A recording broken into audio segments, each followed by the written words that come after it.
గట్టిగా ఢిల్లీకి వినిపించాలి, మోడీ గుండెలు అదరాలి. జై కాంగ్రెస్. ధన్యవాదాలు మిత్రులారా.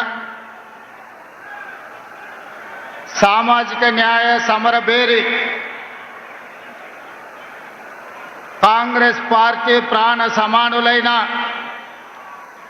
గ్రామ కమిటీ అధ్యక్షులు, క్రియాశీలక కార్యకర్తల సమావేశానికి అధ్యక్షత వహించిన మిత్రులు, పిసిసి అధ్యక్షులు మహేష్ కుమార్ గౌడ్ గారు, ఈ కార్యక్రమానికి ముఖ్య అతిథులుగా విచ్చేసిన పెద్దలు, ఏఐసిసి అధ్యక్షులు, 55 సంవత్సరాల సుదీర్ఘ రాజకీయ అనుభవం కలిగిన దురంధరుడు, బ్లాక్ కాంగ్రెస్ ప్రెసిడెంట్ నుంచి ఏఐసిసి అధ్యక్షుడిగా అన్ని బాధ్యతలను నిర్వహించి ఈనాడు మనకు దశ దిశ నిర్దేశం అందించడానికి విచ్చేసిన పెద్దలు శ్రీ మల్లికార్జున్ ఖర్గే గారు, ఎన్ఎస్వై నుంచి నేటి వరకు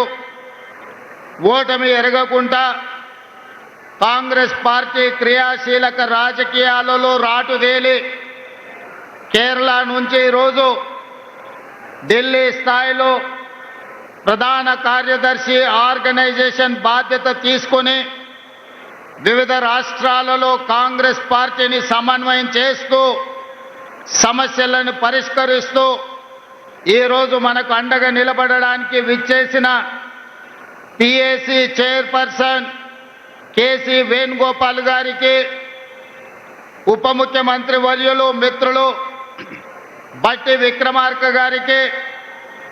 వేదికను అలంకరించిన సహచర మంత్రివర్గ సభ్యులు, పార్లమెంట్ సభ్యులు, శాసన మండలి సభ్యులు, శాసన సభ్యులు, వివిధ కార్పొరేషన్ల చైర్మన్లు,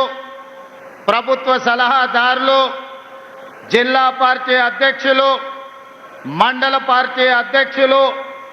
గ్రామ కమిటీ అధ్యక్షులు, ప్రాణ సమానులైన కాంగ్రెస్ పార్టీ కార్యకర్తలందరికీ నా హృదయపూర్వకంగా నమస్కారాలు. ఈ సమావేశానికి స్వాగతం, సుస్వాగతం. మిత్రులారా, మీకందరికీ తెలుసు, తెలంగాణలో మాకు తిరుగులేదని అహంకారంతో రంకెలేస్తూ విర్రవీగుతున్న సమయంలో కల్వకుంట్ల గడిని బద్దలు కొట్టి 3 రంగుల జెండా చేత బూని 3 రంగుల కండువా మెడలో కట్టుకొని గుండెల నిండా ధైర్యం నింపుకొని తెలంగాణ నలుమూలల 4 కోట్ల మందిని చైతన్యం చేస్తూ తండాలలో, గూడాలలో, మారుమూల పల్లెల్లో ప్రతి తలుపును, ప్రతి గుండెను తట్టి డిసెంబర్ 7, 2023 నాడు ఇదే ఎల్బీ నగర్ మైదానం సాక్షిగా మన నాయకురాలు, తెలంగాణ ప్రదాత శ్రీమతి సోనియా గాంధీ గారి నాయకత్వంలో, యువకులు రాహుల్ గాంధీ గారి నేతృత్వంలో ఇక్కడనే ప్రజారాజ్యం, ప్రజా పరిపాలన, ఇందిరమ్మ రాజ్యాన్ని ఇక్కడనే మనం